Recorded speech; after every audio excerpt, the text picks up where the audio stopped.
Muy bien. Esta sesión también está siendo grabada, queda archivada para propósitos de consulta. Muy bien. Entonces, empezamos pues con esta semiología. El tema sirve de base para el tema que se estará analizando el próximo miércoles, pero de manera presencial en las instalaciones de la Universidad Antropológica de Guadalajara.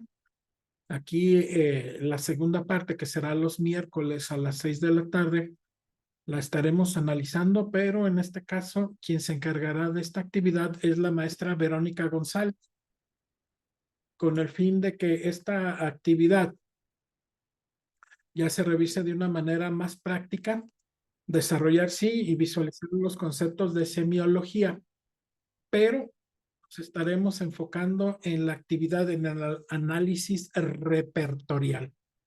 ¿Sí? Ya cuando estén trabajando ahí con la maestra, ya les mencionará qué es lo que les estará sugiriendo para realizar mejor su actividad en este diplomado, ¿sí?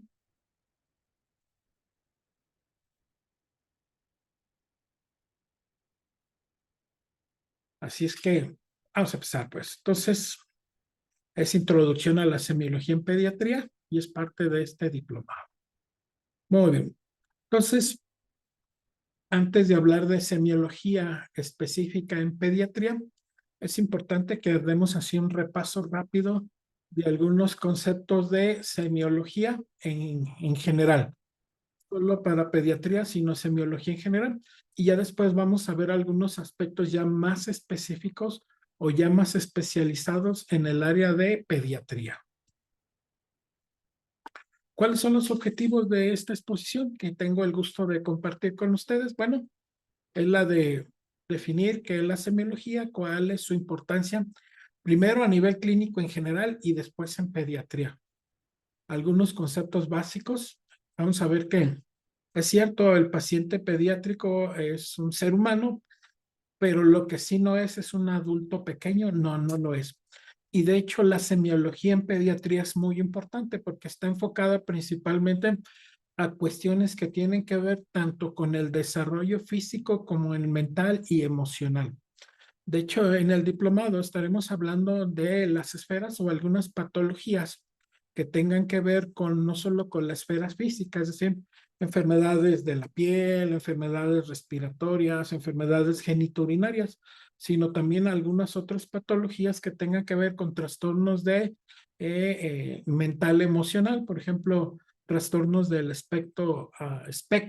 perdón, eh, espectro autista, o algunas otras patologías más bien de índole mental emocional. Sí, también para nosotros los homeópatas son puntos muy importantes que estamos evaluando frecuentemente en nuestra consulta. Y vamos a describir algunos métodos y técnicas de evaluación semiológica. ¿En quién? En el paciente pediátrico. Oh. Entonces les digo, vamos a dar un repasón así rápido de algunos conceptos de semiología clínica en general y luego nos enfocamos en el paciente pediátrico. Entonces, ¿qué es la semiología? La semiología clínica.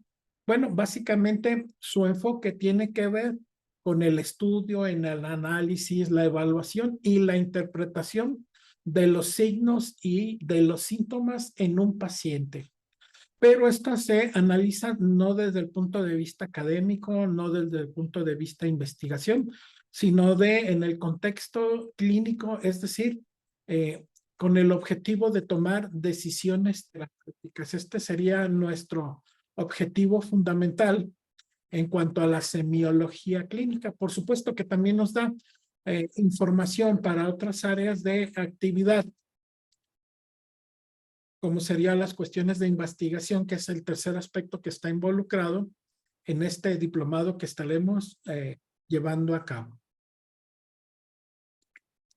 Pero de entrada a la semiología clínica, su objetivo fundamental es diagnóstico y decisiones terapéuticas.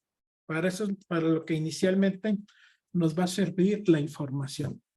Y el primero que aparece es un signo. ¿Sí? ¿A qué le llamamos un signo? Bueno, un signo es una manifestación objetiva de una enfermedad que puede ser observada o medida. Sí, principalmente por el profesional de la salud.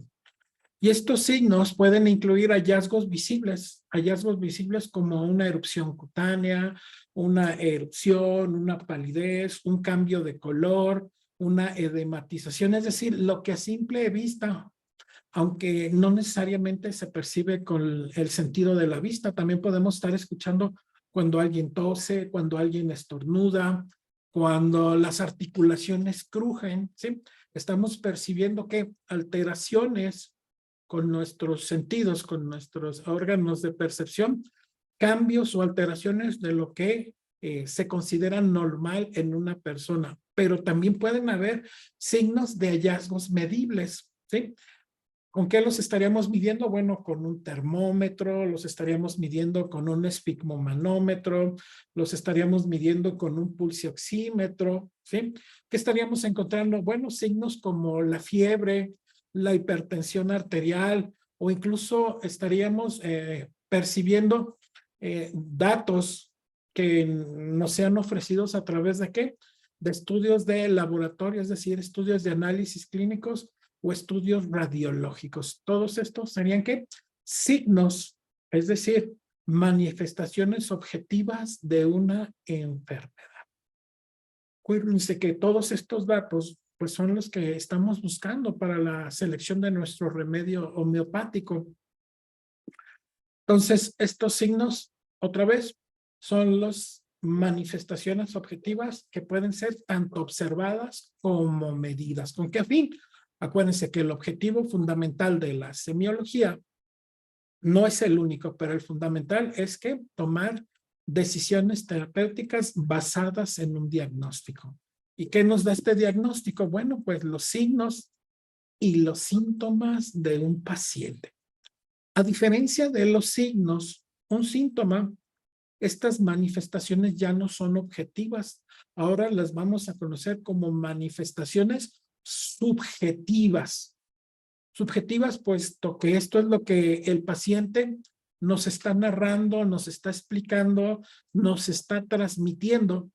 ¿Qué pudieran incluir como síntomas? Bueno, el dolor, la fatiga, las náuseas, el vértigo, las sensaciones, las inquietudes, comparaciones. De hecho, cuando estamos en consulta, le preguntamos al paciente para tratar de especificar de qué tipo de dolor se trata, cuál es la causa, su posible etiología, que nos señale con ya sea con el dedo índice o que nos dé información más específica de dónde el paciente percibe este dolor. ¿Sí?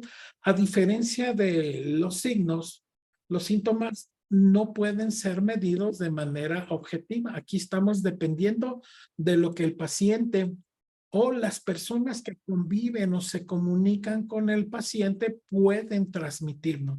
¿A qué me refiero con este último? Bueno, un niño, un recién nacido, un bebé, pues es probable que no nos sepa aclarar algunos puntos en cuanto a algunos síntomas que pueda tener, pero la madre, el padre, la nana, la maestra, el hermanito, la abuelita o quienes conviven con el niño también nos pueden dar referencias, ¿sí? Sintomáticas de lo que está sucediendo con este paciente en particular. Y los síntomas sí dependen de lo que el paciente nos esté ofreciendo, de lo que el paciente nos esté describiendo.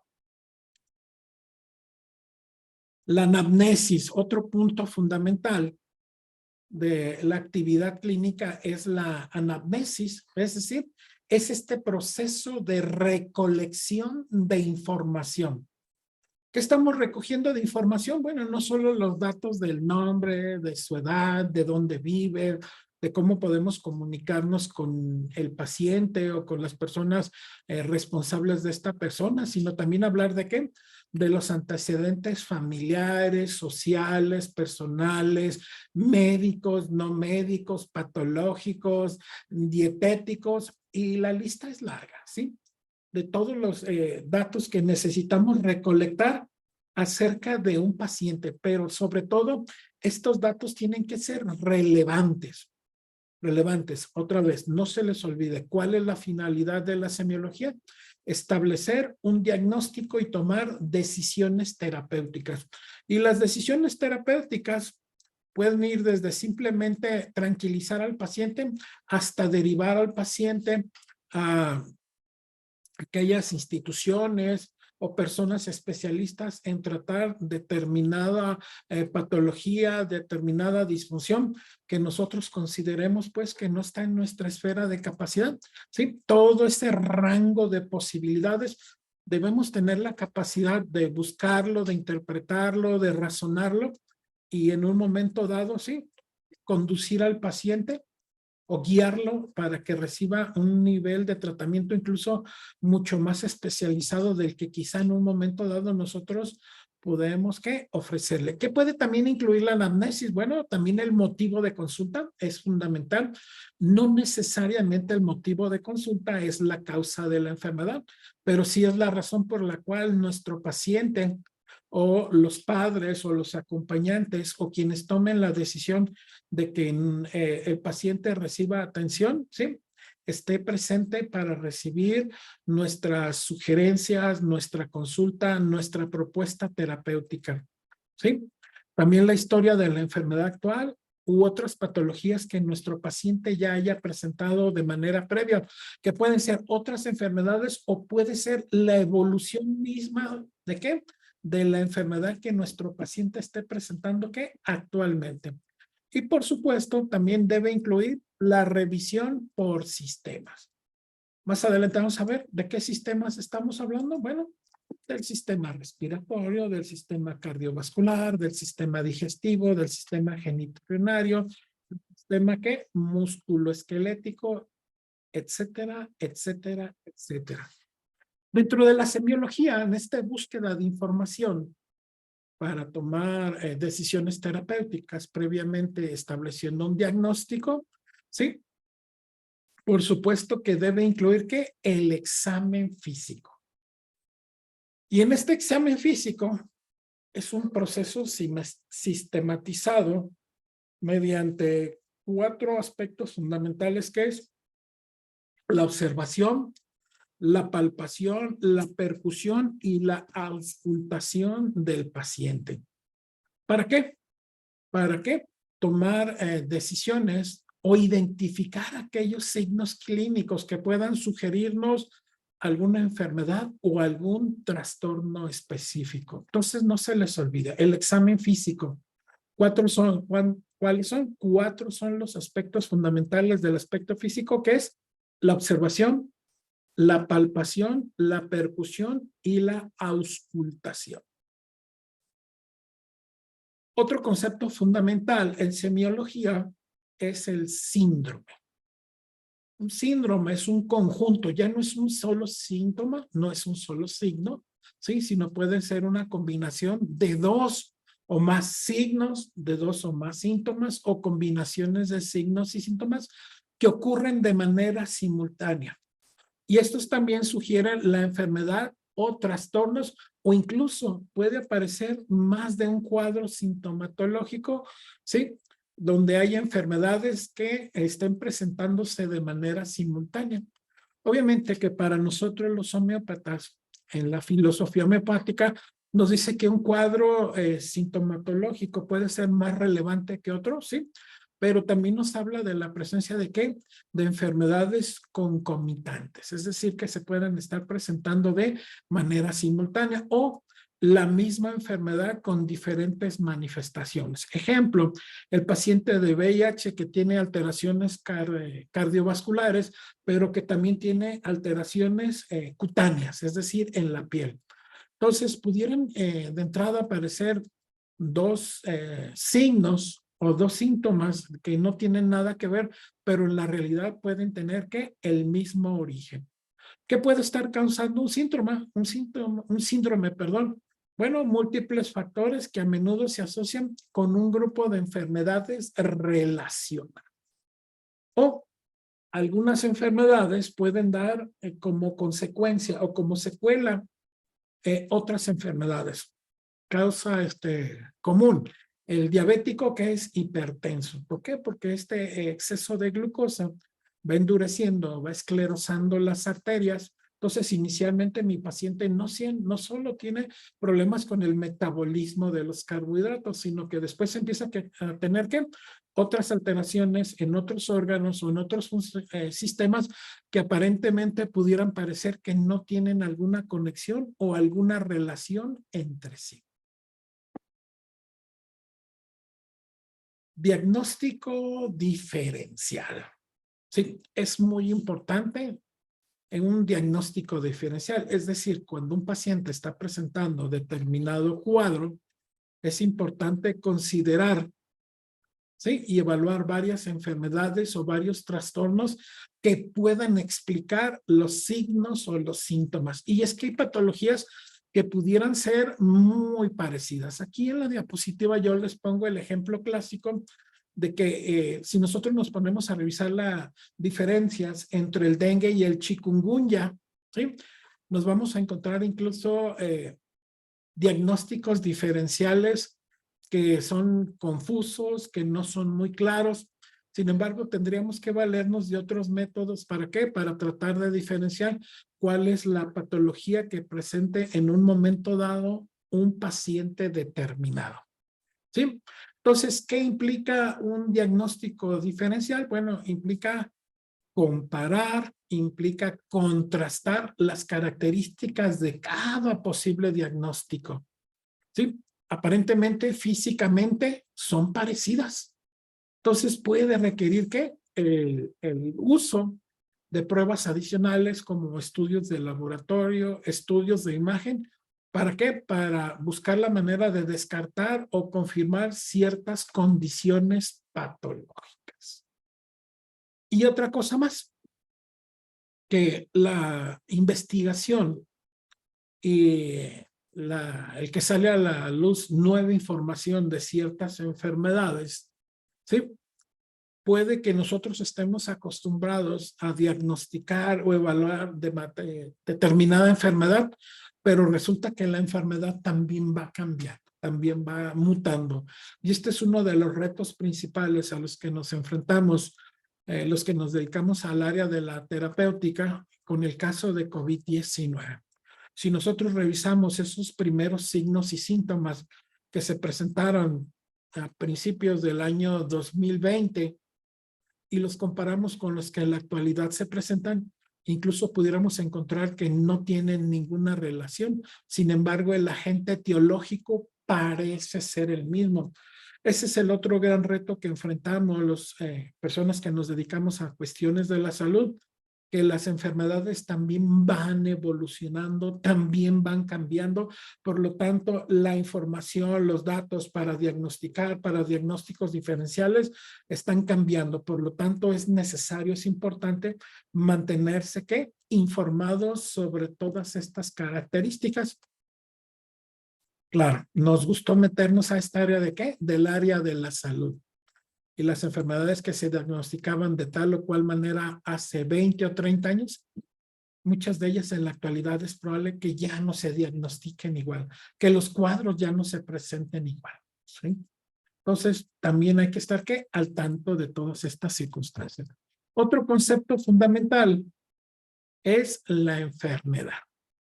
La enfermedad es un proceso anormal, una alteración que está afectando a un organismo. ¿De qué manera? Bueno, causando simplemente disfunción, que está causando daño, tanto en su estructura como en su funcionalidad. ¿Qué factores pueden estar presentes en una enfermedad? Bueno, factores genéticos, factores infecciosos, trastornos metabólicos, agentes tóxicos, traumatismos, exposición a radiaciones, cambios de clima, y párenle de contar, ¿sí? También es larga la situación de todas aquellas situaciones o circunstancias que alteran el estado de salud. La etiología. Este también es otro aspecto fundamental de la semiología clínica en general, que por supuesto también aplica al paciente pediátrico, a este paciente que tenemos la intención de atender en nuestro consultorio. ¿Sí?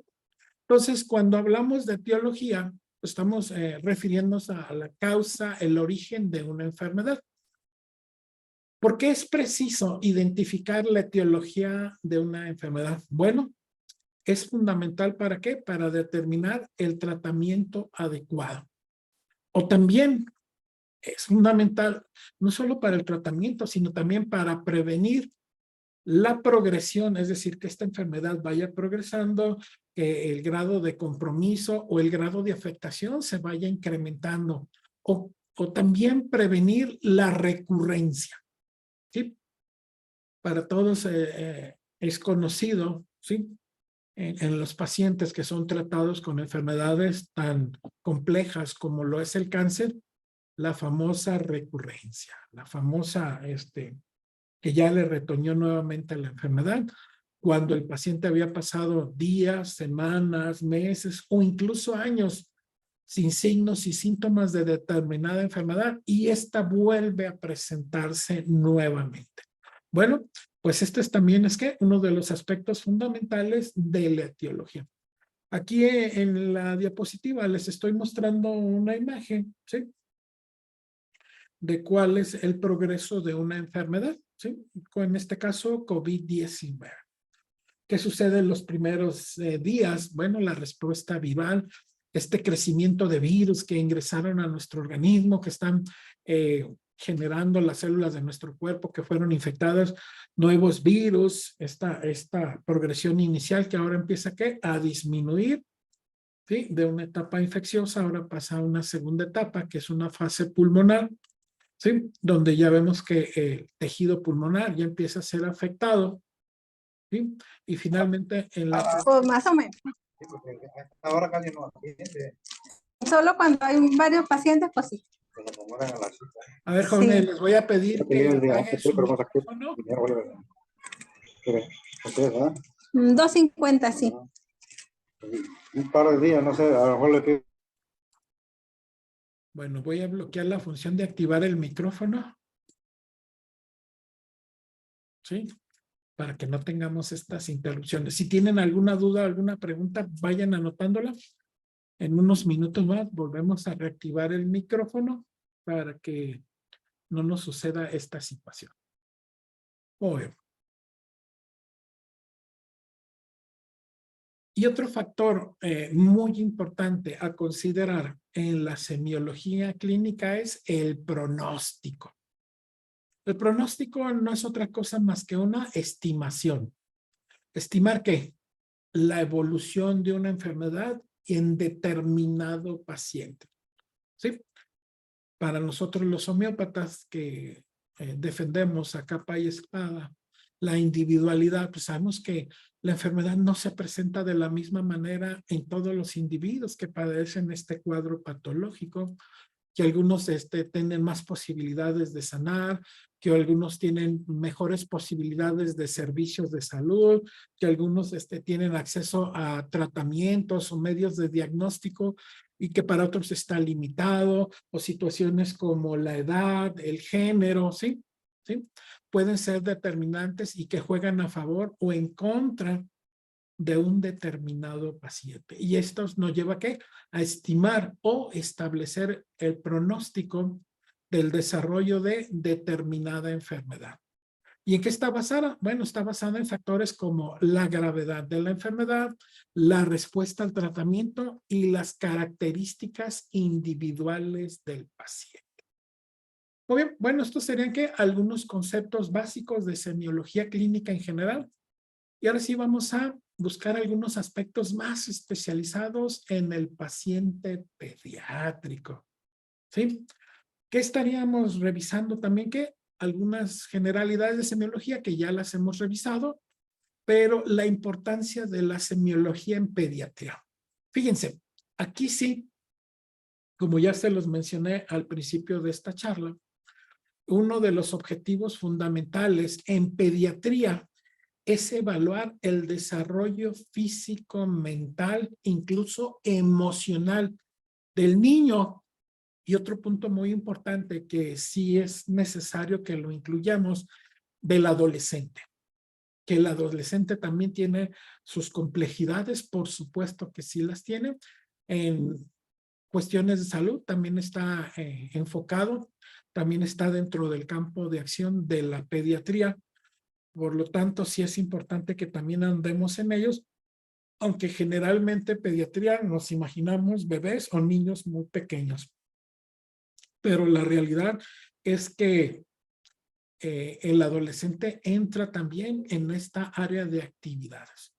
Ya vimos que era el signo, que era el síntoma, la anamnesis, y en particular estaríamos revisando un poquito más adelante el examen físico específico ¿para quién? Para el paciente pediátrico. Y hay 3 aspectos fundamentales en la semiología pediátrica. Primero es la entrevista. ¿Entrevista con quién? Con el paciente. Y obviamente, hablando del paciente pediátrico, lo más probable, sí, no podemos asegurarlo, porque sí hay casos donde no hay nadie más que el propio paciente.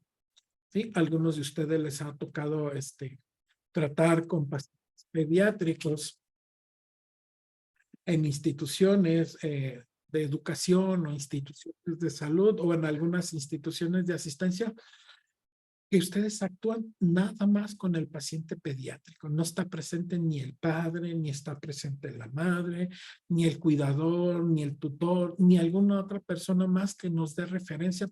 Es la realidad también para algunos niños y niñas, y pues también nos toca atenderlos. Entonces, aquí hay que también desarrollar habilidades para entrevista clínica cuando esta situación, que no es nada deseable, pero que sí llega a ser frecuente en nuestra actividad de consulta.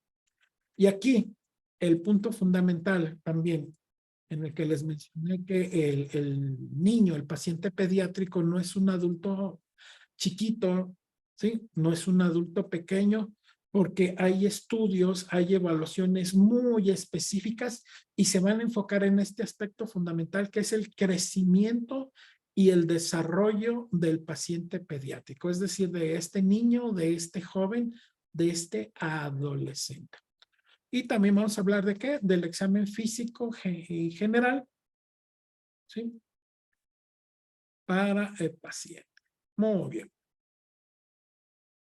¿Cuáles son los métodos y técnicas semiológicas para el paciente pediátrico? Bueno, implica en la entrevista clínica ¿qué? Un diálogo estructurado entre el médico, ojo, siempre tengan en mente esto, que es probable que haya necesidad de comunicarse con ¿quién? Con el propio paciente. Obviamente es que si hablamos de un niño, pues ya estaremos pensando en cuál es el tipo de lenguaje que nos permita interactuar con este niño, con este bebé, incluso el hecho de estarle sonriendo al bebé. Ya es una manera de ¿qué? De estar comunicándonos con él, de estar tratando de tranquilizarlo, de transmitirle que no se inquiete, que no se angustie, que no somos, no tenemos malas intenciones. Es importante que sí busquemos la manera de desarrollar estas habilidades. Y por supuesto, también estaremos tratando ¿con quién? Con sus cuidadores. Con los cuidadores, con las personas que interactúan con él. Ya mencionado, normalmente es la madre, también puede ser el padre, el abuelo, la abuela, los hermanos, la maestra, la enfermera, la vecina, cualquier persona que también nos pueda brindar información acerca de las circunstancias de este paciente. Igual que en la semiología en general, el objetivo de la entrevista para la semiología en el paciente pediátrico es que recopilar información sobre los antecedentes clínicos, la historia médica, la historia familiar, los aspectos nutricionales, el entorno donde se desarrolla este pequeño. ¿Cuáles son los signos, los síntomas que está experimentando, lo que está sufriendo, lo que lo está inquietando y cualquier otro dato relevante que nos sea útil para qué? Para establecer este diagnóstico y finalmente establecer ¿qué? Nuestras propuestas terapéuticas. Y vamos a ver algunos consejos así generales para qué, para comunicar para comunicarnos con estos pequeños y con su cuidado. Primer punto, establecer un ambiente cómodo y seguro, ¿sí? ¿Qué es lo que estaremos buscando en este caso? Bueno, asegurar que el niño se sienta cómodo y dentro de lo posible seguro en este entorno clínico. Convencerlo de que es necesario, que no estamos buscando lastimarlo, que no estamos buscando afectarlo, ¿sí? También es importante que nuestra comunicación hacia este niño o niña sea en un tono amigable y utilizar un lenguaje simple, claro, sencillo y entendible. No hay necesidad de aprender lenguaje muy especializado, ¿sí? Simplemente con que seamos simples y claros. Los niños suelen ser más listos de lo que a veces algunos quizá lleguemos a considerar. No es necesario echarles tanto rollo. Los niños lo captan, se dan cuenta, ¿sí? Pero sí es importante que nosotros consideramos sentirnos o tratar de comunicarnos al nivel de nuestro paciente pequeño, ¿sí? ¿Por qué? Para que el niño no se sienta intimidado, no se sienta asustado, no se sienta sobrepasado. Más bien, otra vez, buscar que establecer este ambiente cómodo y seguro. Punto número 2. Involucrar a los cuidadores. Recordemos que los cuidadores pueden presentar información valiosa sobre la salud del niño.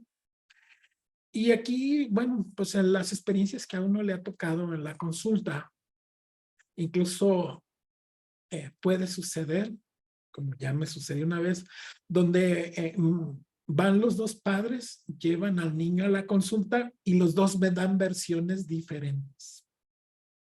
¿Sí? La mamá dice una cosa, el papá dice otra. Pero la realidad, bueno, en este caso en particular es que quien cuidaba al niño era la abuelita.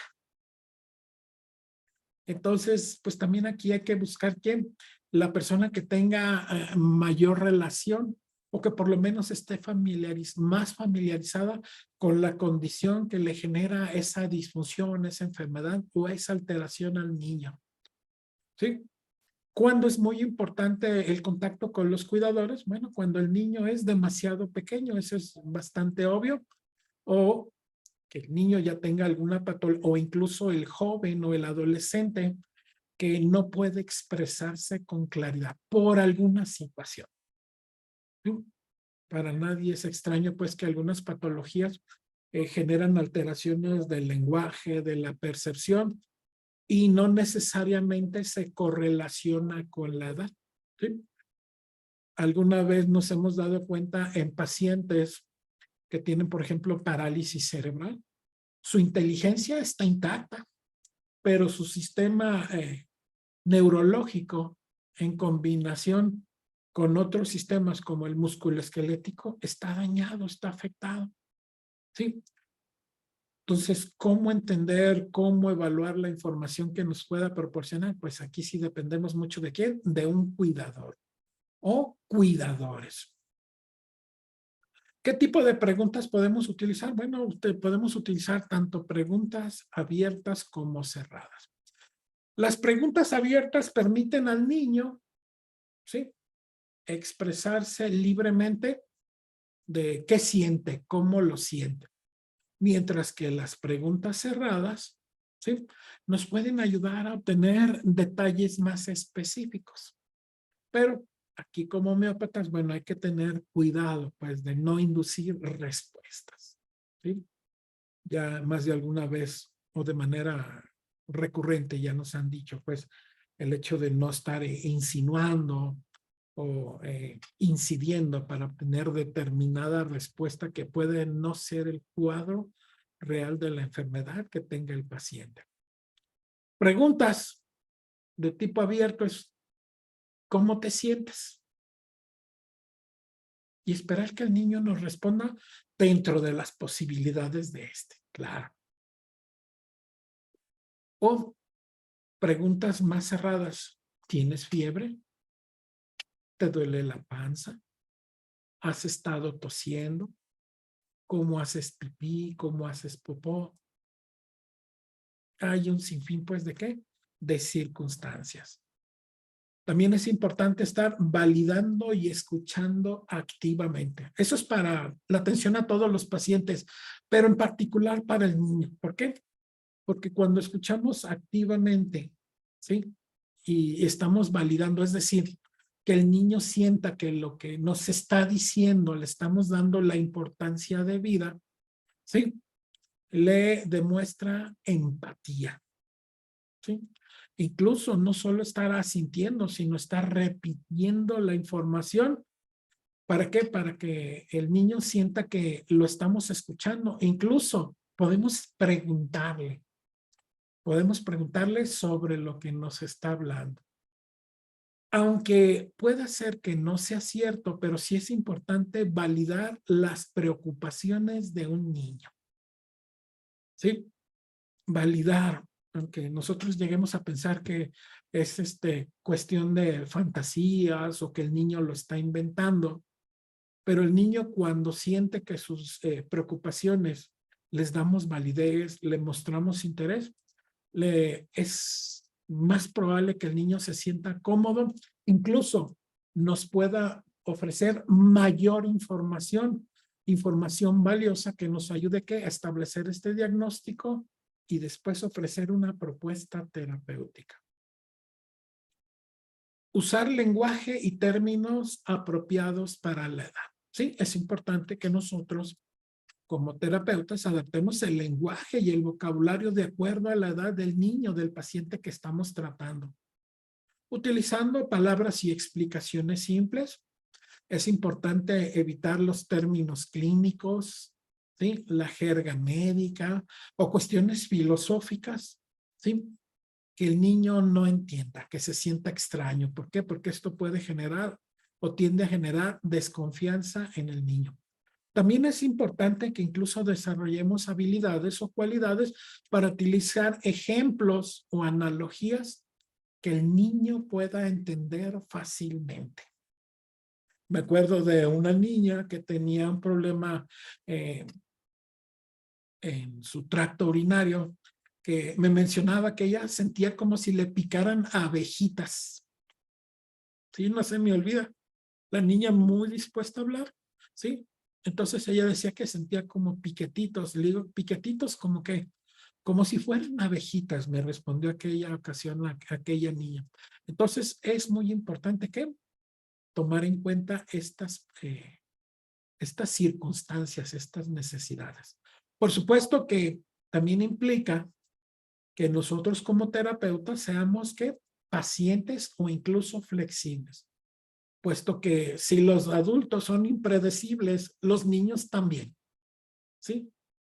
Incluso el niño puede que requiera tiempo, incluso puede suceder que en la primera consulta no se adapte a nuestra presencia, no se adapte a nuestra comunicación. ¿Por qué? Porque para el niño esto es nuevo o esto puede resultarle incluso que desconocido. Por lo tanto, es importante mantener la paciencia y la flexibilidad, ¿sí? Durante toda la entrevista, incluso durante cualquier procedimiento que estemos realizando en el consultorio.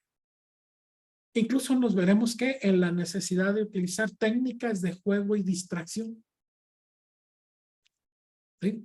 Es decir, bueno, pues que soy un entretenedor o soy un payaso. O, bueno, no somos ni lo uno ni lo otro, pero sí es importante que utilicemos estas técnicas, ¿qué?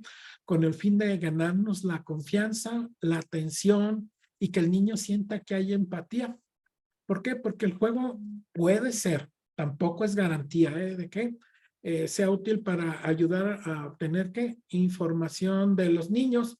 Se pueden hacer algunas técnicas de distracción cuando lo estamos revisando, cuando lo estamos tocando o cuando percibamos que el niño se sienta inquieto, se sienta ansioso, incómodo, como que, como juguetes, como libros, como música, para ayudarle al niño ¿qué?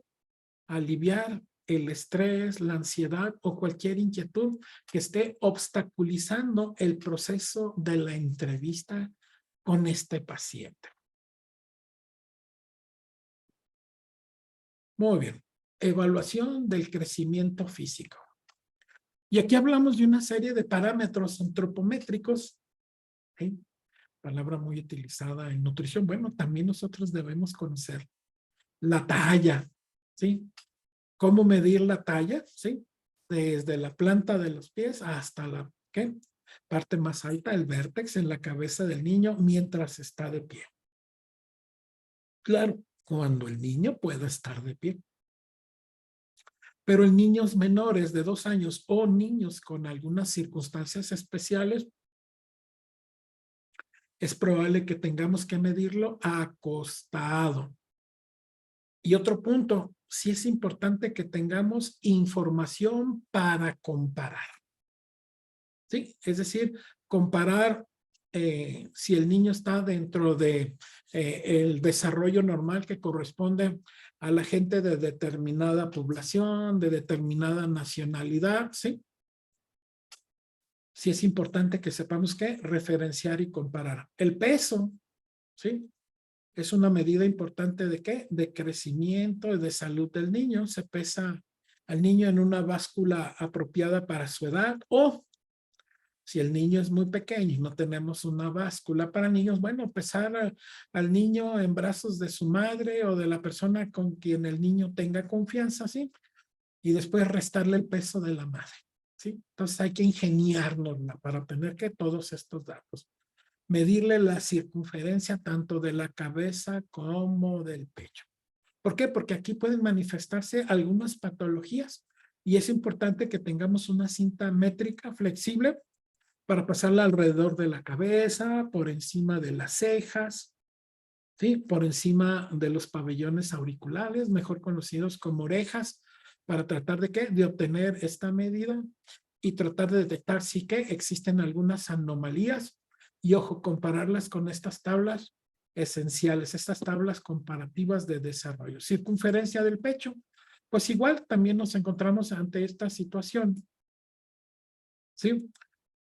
Alrededor del tórax, alrededor del abdomen, para evaluar ¿qué? El desarrollo tanto del tórax como de la función pulmonar.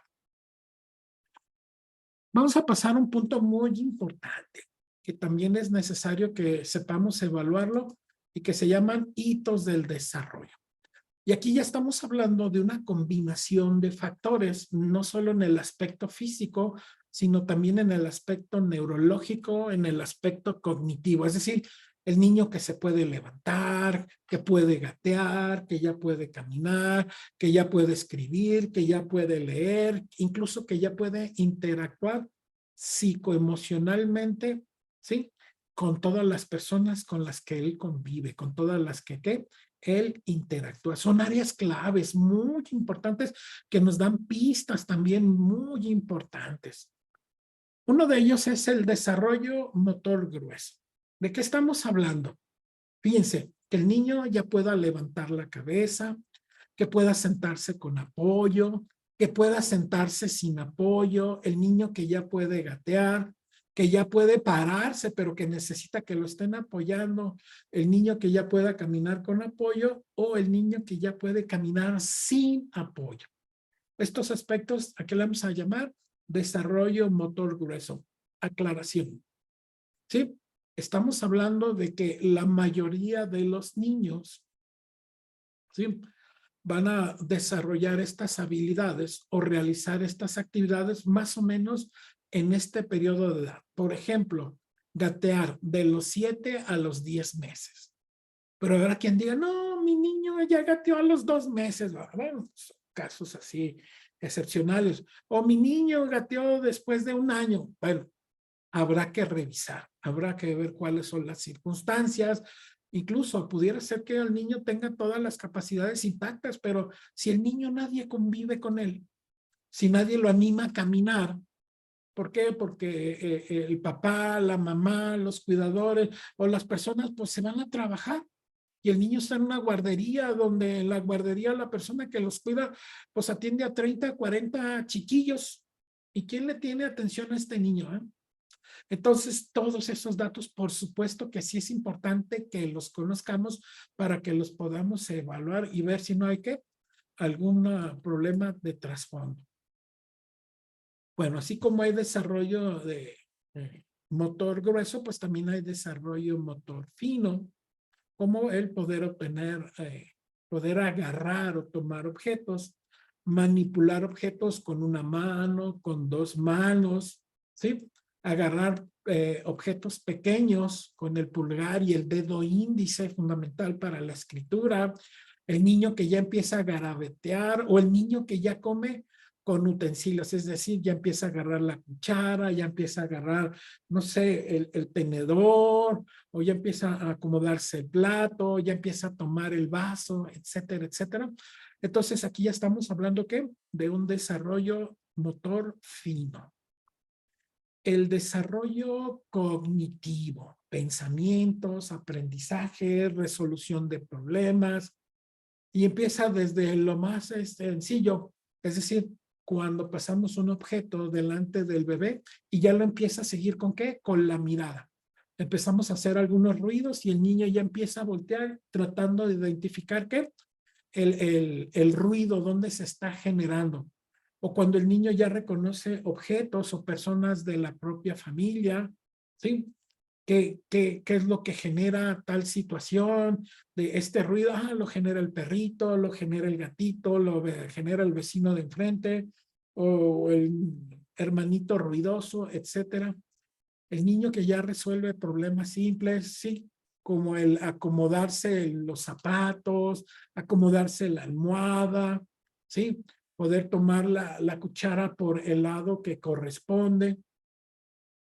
El niño que de 2 a 3 años que ya puede clasificar objetos por tamaño, por forma, por color, o incluso el niño que ya puede, ¿qué? Contar y reconocer números básicos, el niño que ya esté en las primeras etapas del kinder o del preescolar, ¿sí? Por supuesto que son puntos muy importantes a evaluar como desarrollo cognitivo. Otro punto muy importante es el desarrollo del lenguaje. Desde el bebé que empieza a balbucear, desde los 3 a los 6 meses, hasta el niño de 4 o 5 años que ya puede cantar, que ya habla con fluidez, que ya entiende, que ya hace preguntas cada vez más complicadas de explicar para los padres, ¿sí? ¿Cuándo fueron sus primeras palabras? Las frases con 2 palabras, cuando ya tiene un vocabulario más o menos de 200 palabras, o sea que ya reconoce algunos objetos, ya los entiende, ya los puede comparar, ya los puede describir. Claro, desde la óptica de un niño, obviamente. Oraciones más largas, gramática, ya empieza a ser enunciados ya no de 2 palabras, sino de 3 palabras, de 4 palabras, ¿sí? Ya empieza ¿qué? A tener un lenguaje cada vez más complejo, pero más fluido, más entendido. Que nos puede hablar de ¿qué? De alteraciones auditivas, de alteraciones del lenguaje. Por supuesto que sí estaremos en condiciones de ¿qué? De detectar que cualquiera de estas otras alteraciones. También estamos hablando de un desarrollo socioemocional. Desde el bebé que ya hace sonrisas, que ya no es tan serio, ¿sí? Que ve a su mamá, ya se siente tranquilo, ya se relaja, ya le sonríe. O nos encontramos bebés que son risueños, que le echan sonrisas a todo el mundo, reparten besitos, etcétera, etcétera. El niño ya reconoce y responde a sus cuidadores, el niño que ya interactúa con otros niños, ¿sí? El niño que incluso ya puede, ¿qué? Demostrar o desarrollar empatía hacia otras personas, ¿sí?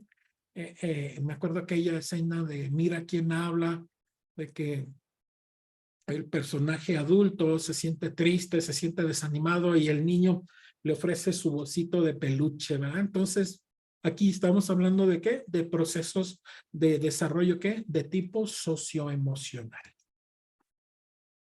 Desarrollo de la función sensorial. Es el niño que ya puede, ¿qué? Enfocar la vista en objetos cercanos, que le tocamos la nariz, ¿sí? Hasta el niño que ya puede desarrollar habilidades de percepción de tipo espacial y profundidad. Ya eso no lo que está a unos centímetros de distancia de él, sino objetos más lejanos. Ya mira lo que hay al frente de la calle, a lo largo de una avenida, en un parque, en el zoológico ya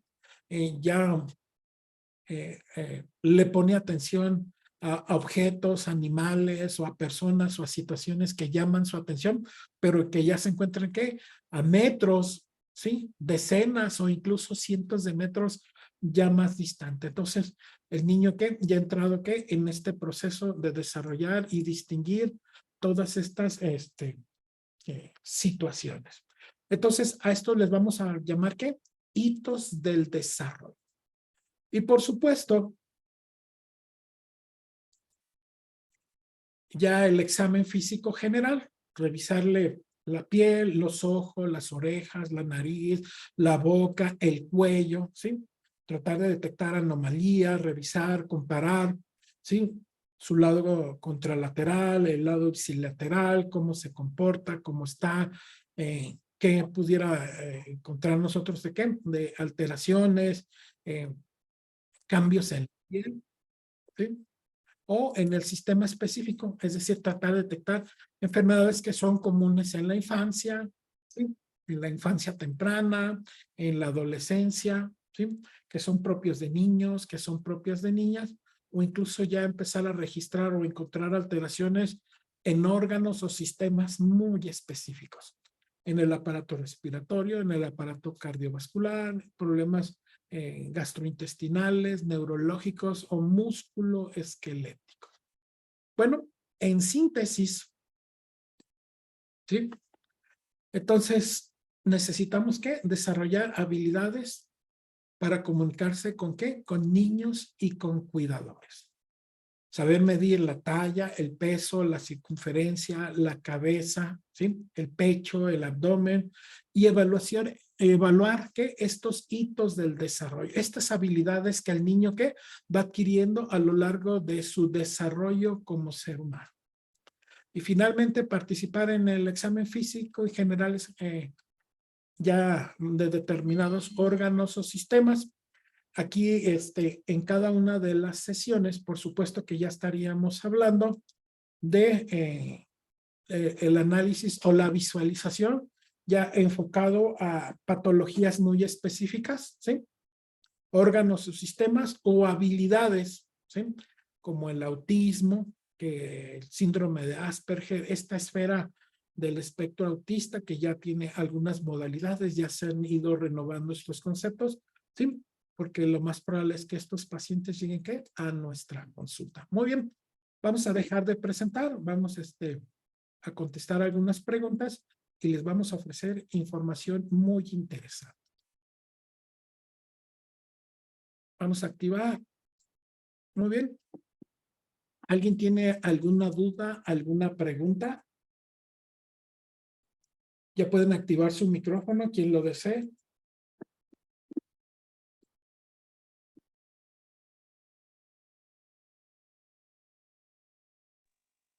Buenas noches, profesor. Hola, Soy Genoveva. Genoveva. Verla. Un gusto verlo. Ya lo extrañaba. Yo también, Genoveva.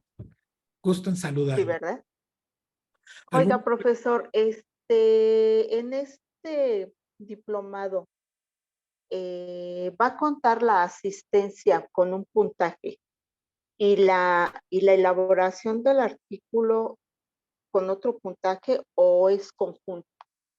Miren, pues es obvio que las asistencias son fundamentales, ¿sí? Ajá. Porque cada tema que se vaya perdiendo, bueno, es una oportunidad de aprender, de adquirir más conocimientos o habilidades.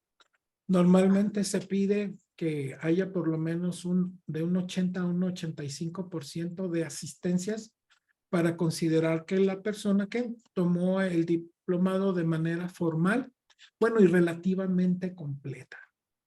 Pero fíjese, les voy a compartir un poquito la información acerca del diplomado, en qué va a consistir. Miren. De hecho, por ahí ya les hice llegar el documento, ya en el colegio estuvimos trabajando, se nos fueron las vacaciones rápidamente, no creen que es por falta de ganas, pero pues por ahí nos andamos repartiendo para estar aquí ofreciéndoles información y compartir experiencia con ustedes. Miren, se divide en 3 talleres. Uno es la clínica pediátrica, dos es la semiología y la repertorización, ¿sí?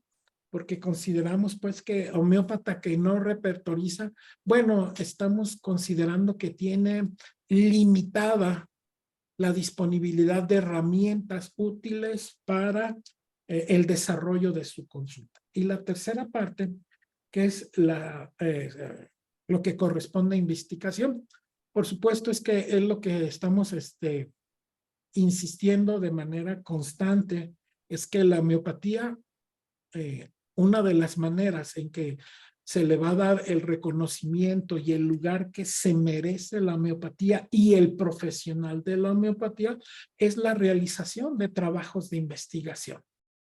¿Sí? Puede haber muchas personas interesadas, instituciones, por supuesto, aquí en nuestro ámbito local, en el ámbito nacional o en el ámbito internacional. Y uno de ellos creemos que es nuestro colegio de licenciados en homeopatía, que tiene que ser ¿qué? Una fuente de investigación y desarrollo académico en este aspecto. En cuanto a la clínica pediátrica, mire, pues aquí estará su servidor compartiendo con ustedes, ¿sí? La modalidad es en línea, como lo fue el día de hoy, a través de la plataforma Zoom. Y la propuesta es de lunes, todos los lunes, ¿sí? De 6 a 7 de la tarde. Y recuerden que esta información sirve de fundamento para la sesión del segundo aspecto del taller, que es la semiología y la repertorización homeopática. Aquí contaremos con la presencia de la maestra Verónica González, ¿sí? Aquí sí es muy importante que sea presencial, puesto que está más que ser teórico, aquí lo que se busca es que sea práctico, ¿sí? Y se estará llevando a cabo en las instalaciones del plantel Minerva, en la Universidad Antropológica de Guadalajara, quien nos facilita las instalaciones. Pero acuérdense que todas las actividades que estamos llevando a cabo dentro del colegio son única y exclusivamente dentro del ámbito del colegio. Para bien o para mal, yo creo que para bien, pero cada quien tendrá su opinión, pues las realizamos en las instalaciones de la Universidad Antropológica. Bueno, primero porque es nuestra alma mater, es donde nos hemos conocido, donde estamos familiarizados, donde concurrimos de manera regular y es la que nos facilita instalaciones, ¿sí? Dentro de las posibilidades que las circunstancias permitan para desarrollar ¿qué? Esta actividad de modalidad presencial, pero que tenga un enfoque lo más práctico posible. ¿Sí? Ya vimos el caso clínico de un niño o de las enfermedades del aparato genitourinario. Muy bien, ya vimos la parte teórica, cuál es la semiología clínica más común. Bueno, ahora vamos a buscar en el repertorio ¿qué? Los rubros, los capítulos, el capítulo orina, el capítulo vejiga, el capítulo uretra, el capítulo riñones, ¿sí? Y también, por supuesto, las alteraciones mentales, ¿sí? O emocionales que genera el cuadro en nuestro paciente pediátrico. Entonces, estaremos buscando ¿qué? Rúbricas afines, les digo, lo más práctico posible. Y esto estaría a cargo de ¿quién? De la maestra Verónica González. Y la tercera parte, yo les insisto mucho, es el aspecto de investigación.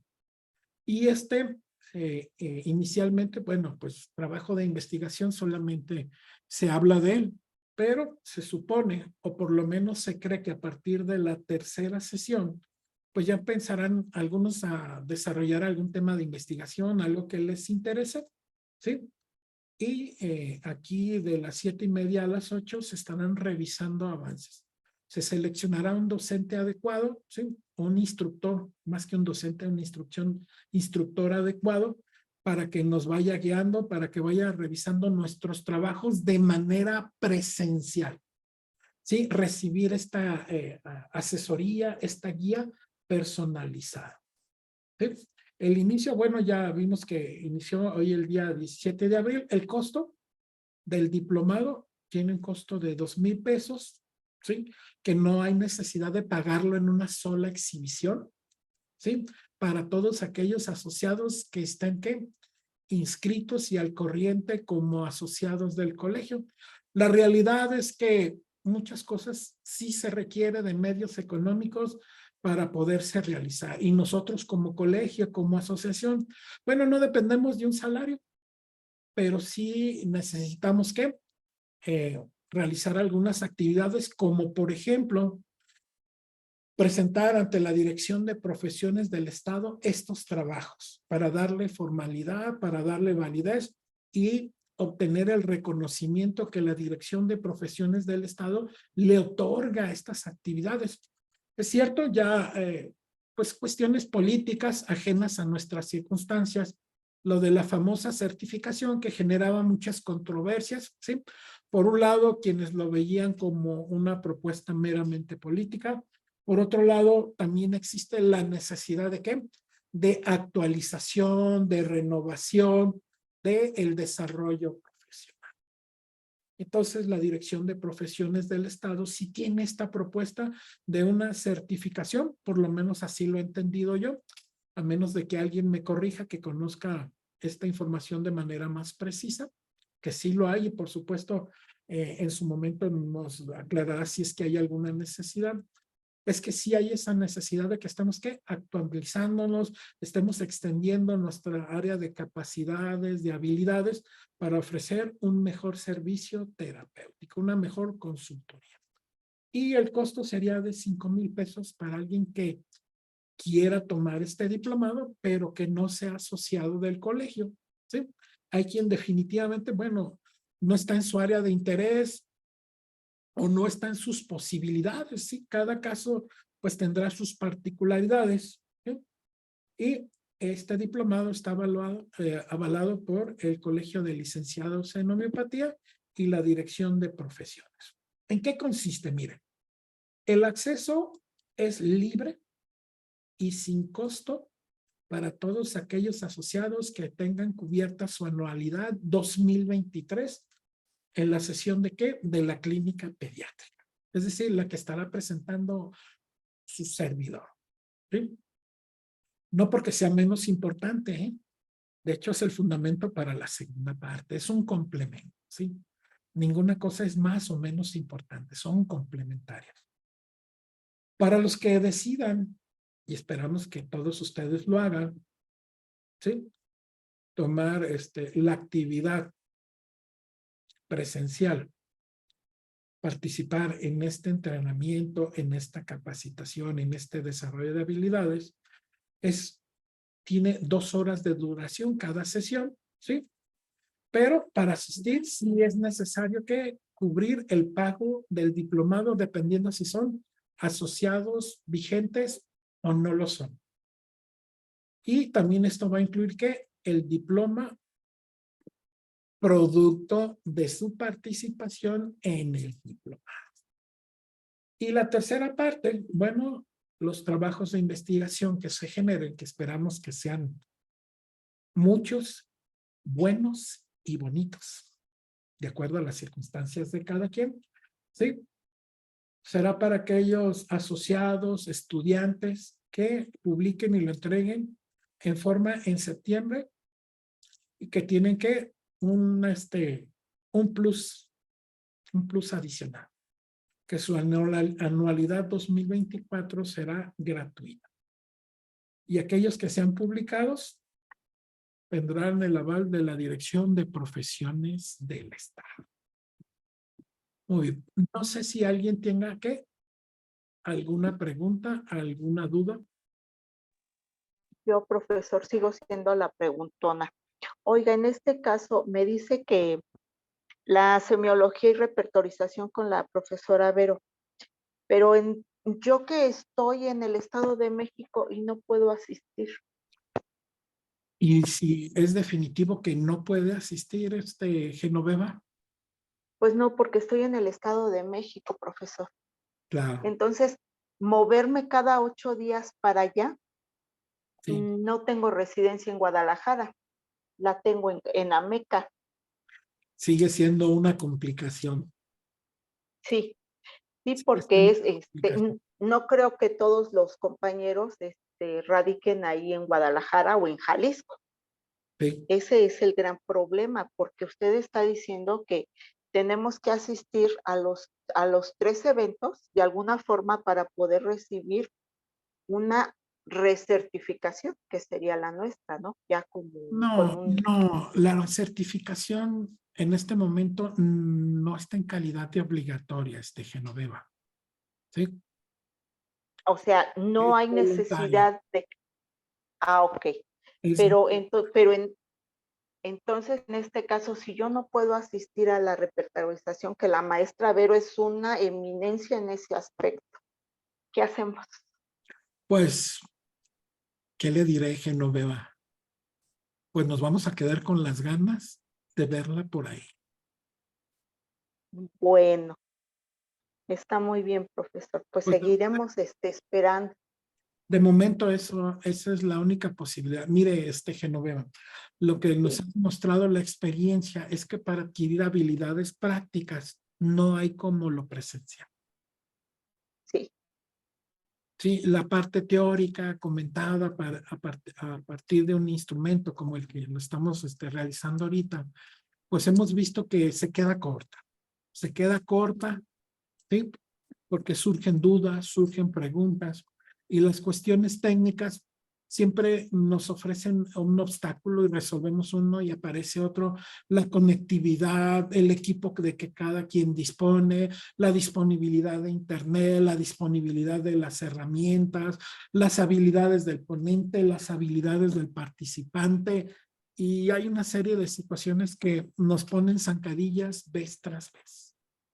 Entonces es una asignatura que tenemos pendiente los educadores en general. Bueno, y también ya los terapeutas, porque ya también se hablan de mucho de consultas virtuales, de procedimientos clínicos que ya se realizan también de manera virtual, ¿sí? Las teleconferencias y algunas otras circunstancias que sí exigen que vayamos teniendo recursos, habilidades y conocimientos. Pero en esta ocasión no tenemos esa disponibilidad, Genoveva. Pero por lo menos los Muchas... lunes aquí nos vemos, Genoveva, con Ah, todo. no, sí, yo estoy puesta. A mí me encanta estar con ustedes. Yo me siento en casa cada que los veo y los escucho a todos los compañeros y a ustedes. Pero pues sí es una desgracia no poder asistir. Sí, Muchas gracias, profesor. muy bien. ¿Alguna otra duda o pregunta que tengan por ahí? Sí, maestro.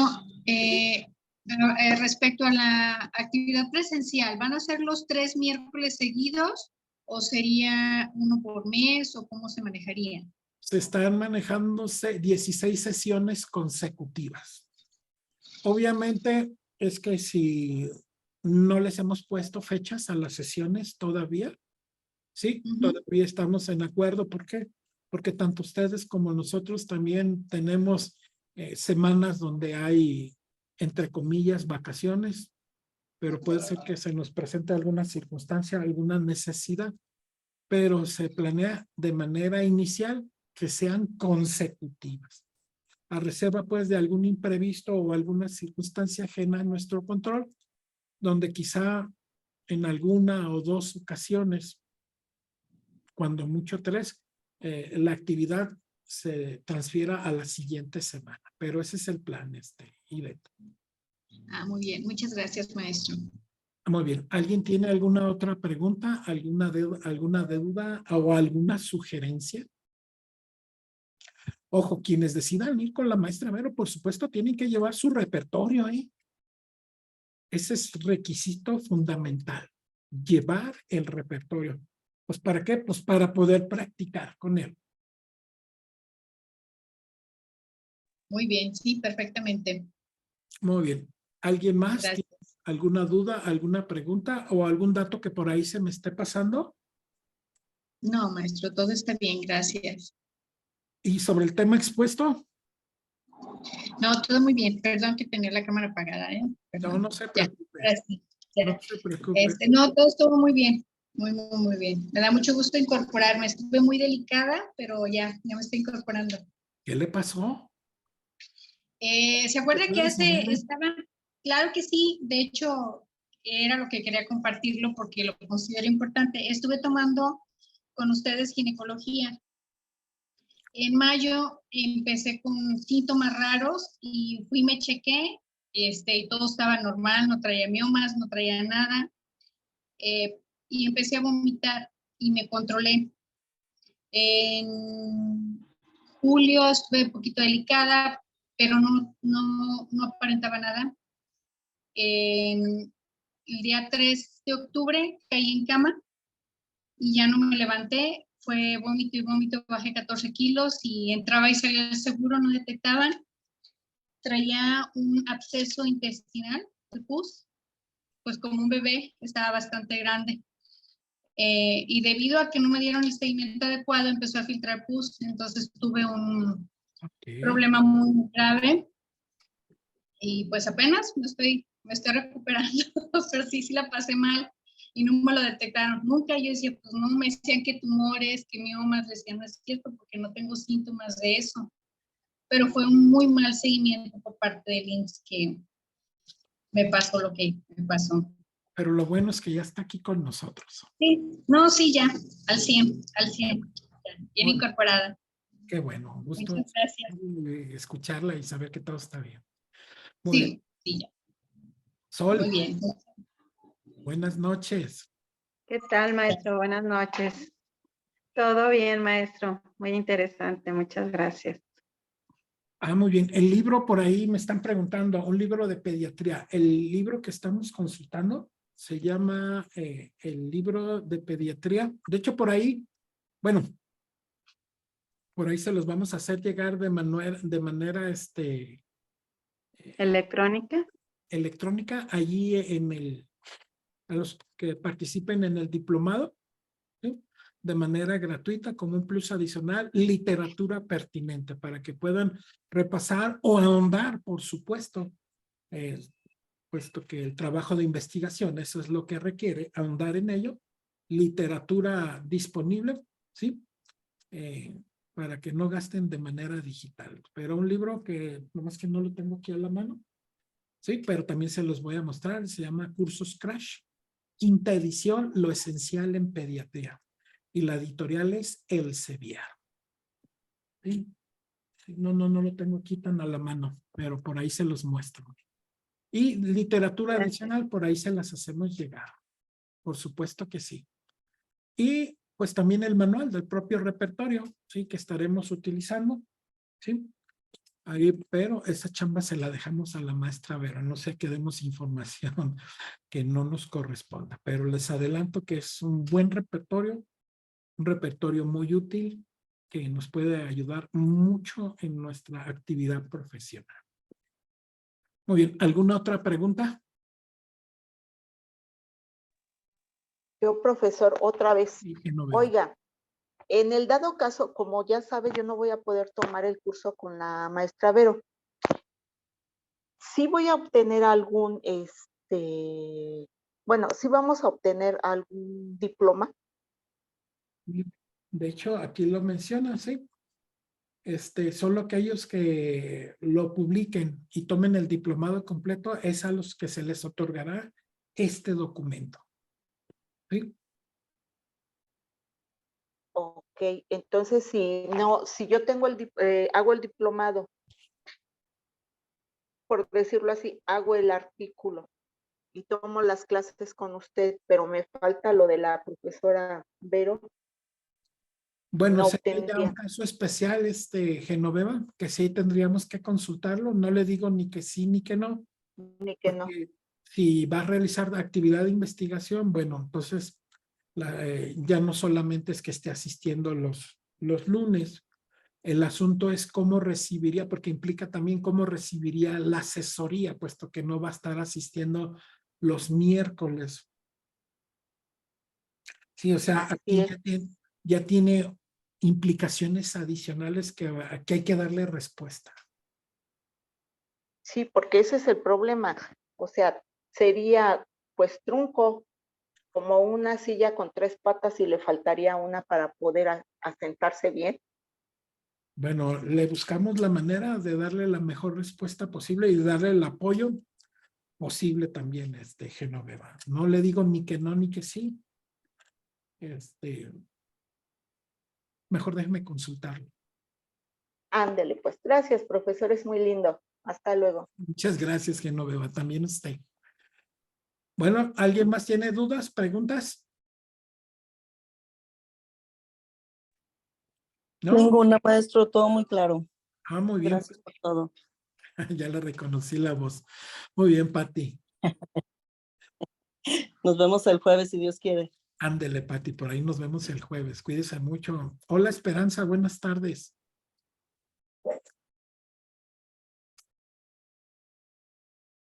No la escuchamos. No sé qué esté pasando ahí con su teléfono.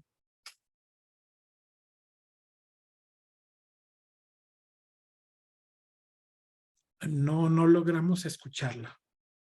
Pero si no, el jueves por ahí platicamos, Esperanza. Ya está. Sí, Sol.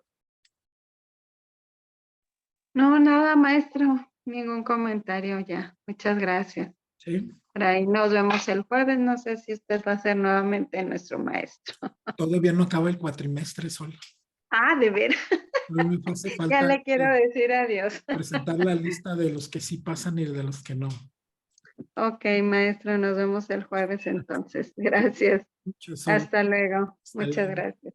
Bueno, si no hay más preguntas, dudas o comentarios, bueno, me retiro. Un gusto de saludarlos nuevamente por esta vía. Y si no, por ahí nos encontramos en los diferentes medios. Ahí está el canal también de WhatsApp del colegio. ¿Sí? Está disponible para ustedes. Sí, está igual. El teléfono, acuérdense, es el 33 11 61 39 04. Repito, 33 11 61 39 04. Y si no, ahí está el canal de WhatsApp, más cómodamente. Sí, si requieren una información adicional. Bueno, Muy bien. Gracias. me despido, que tengan buena noche y nos vemos por ahí el próximo miércoles. Los esperamos para ahí, va a estar la maestra Vero. Yo creo que también por ahí voy a estar yo presente porque pues, también me interesa pues recibir la información que nos estará ofreciendo, igual con mucho entusiasmo y como suele ser su personalidad, la maestra Verónica González, con mucha dedicación, con mucho profesionalismo. Entonces, por ahí estaremos primero Dios. Entonces, nos vemos. Cuídense mucho y hasta luego. Gracias, maestro. Gracias, Hasta luego. maestro. Hasta luego. Buenas tardes. Buenas noches. Bye. Bye.